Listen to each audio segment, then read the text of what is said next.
A pet peeve of mine is when people say, oh, I live in the now. I'm in the here and the now. I'm very much in the present tense. I've heard lots of schools of philosophy, religion even, talk about being focused in the now, being focused in the present tense. Oh, don't live in the past. I live in the present. I listen to my breathing, and I'm just totally focused in the here and now. I'm centered in the here and now. Well, why is that a pet peeve of mine? Why does that bother me?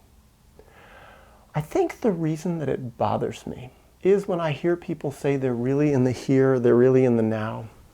I often don't agree. It's really not my observation. And I think what I see a lot of times when I get to know people better, when I hear their stories better, when they say they're in the here and now, I think really what's going on is about 1% of their inner self is in the here and now, and 99% of their inner self is actually dissociated.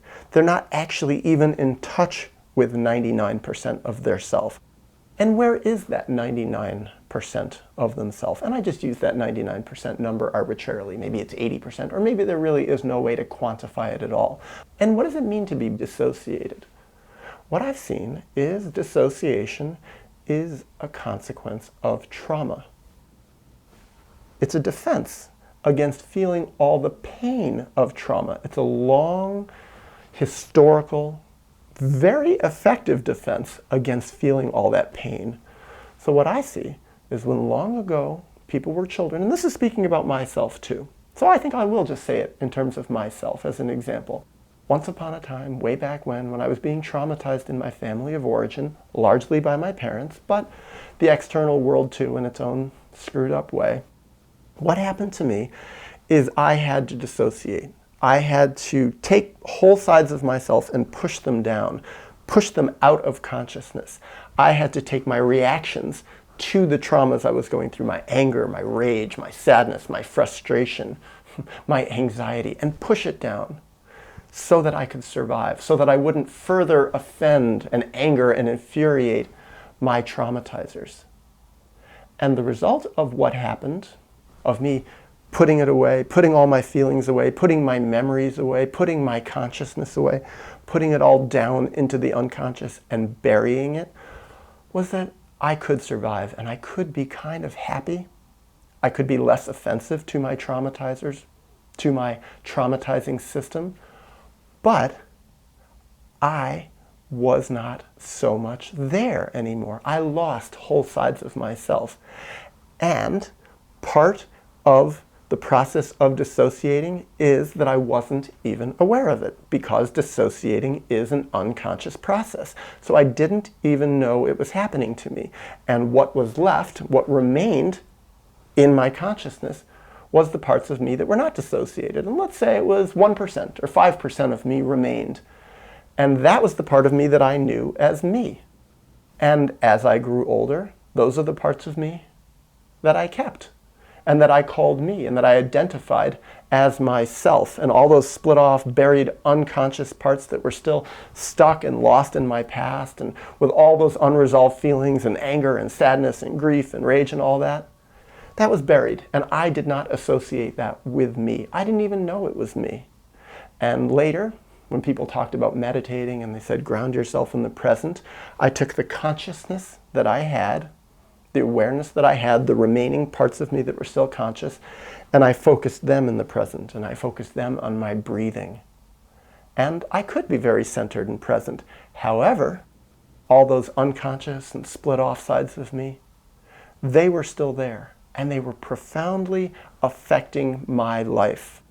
So actually, if 5% or 1% or 50% or 20% of me remained conscious and was in the present, all the remaining sides of me were still stuck in the past, were stuck in all those feelings, and were still acting out in all sorts of different ways, if only self-destructively, through me not having my spirit, not having my soul, not having the full connection of my feelings, not being fully integrated, not being able to have full healthy relationships. All those parts of me were still stuck in the past and were still living through my life unconsciously. So when I hear so many people say, oh, I'm so grounded in the present, and yet they haven't dealt with their traumas, they haven't dealt much with their past history, or sometimes people say, oh, let go of the past, move on from it, be centered in the here and now, I think, no, they can't do it. They're not only are they not doing it, but they can't do it because all that buried stuff, all that dissociated stuff, all that split off feeling from the past profoundly affects their present tense, my present tense, everyone's present tense, in all these different ways. So even though, yeah, part of their consciousness may be very focused in the here and now, the whole rest of their character, all their unresolved stuff is actually not in the present tense at all and is profoundly influencing their present tense. So for me, the real way to be more in the present tense is to exhume my past, is to bring all this stuff up, bring all my feelings up, study it, study my history. In a way, live in the past, as it were, but live in the past for a purpose. Not to just wallow in the misery of the past forever, but to live in the past for the purpose of grieving it. And to me, there's a strange thing about grieving the past, grieving it in my body, grieving it in my soul, grieving it in my feelings, my memories, going through it, wailing, letting out all the anger, pain, sadness, and resolving it for a purpose. It's living in the past in a purposeful way. And it's actually living in the past to take all that unresolved stuff from my past and transition it to my present tense. So to me, to grieve is to make the transition from unresolved past historical traumas and feelings and all that stuff from way back then, and to bring it into the here and now. And that's the way to come back to the here and now, in an integrated way, in a whole way within myself, so that myself becomes rooted in the here and now. And I think a lot of people want to skip that whole process. They want to just skip it and take the remaining part of their consciousness and just make it focused on the here and now, and almost discount that that past stuff even affects their life now. And in a way, I can kind of understand why. Because the process of exhuming all that past stuff is so painful. It's so horrible. It has consequences for present relationships. It has consequences for how we look at our childhood, how we look at our parents, our relationship with our parents. It may have consequences for our present friendships, romantic relationships we're in. Also, part of the process of exhuming our past is we have to look at our past behavior. Look at the bad things we've done. Look at the ways we've replicated the traumas that were done to us. And in a way, who the hell wants to do that? It's horrible. It's not easy. It's like looking at ugly sides of ourselves. It's a lot easier in a way. If we can stay dissociated, there can be a real comfort in it.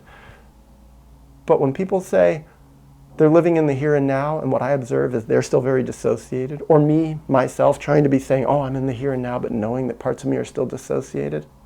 I know that it's not really honest.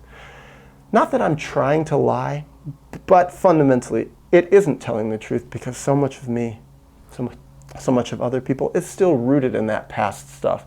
So for me, again, to encapsulate it, to really get centered in the here and now, I have to exhume my past. I have to grieve my past and bring all those split off, stunted past sides of myself up to speed, up to my present tense. And then I have an integrated whole of me that really is centered in the here and now.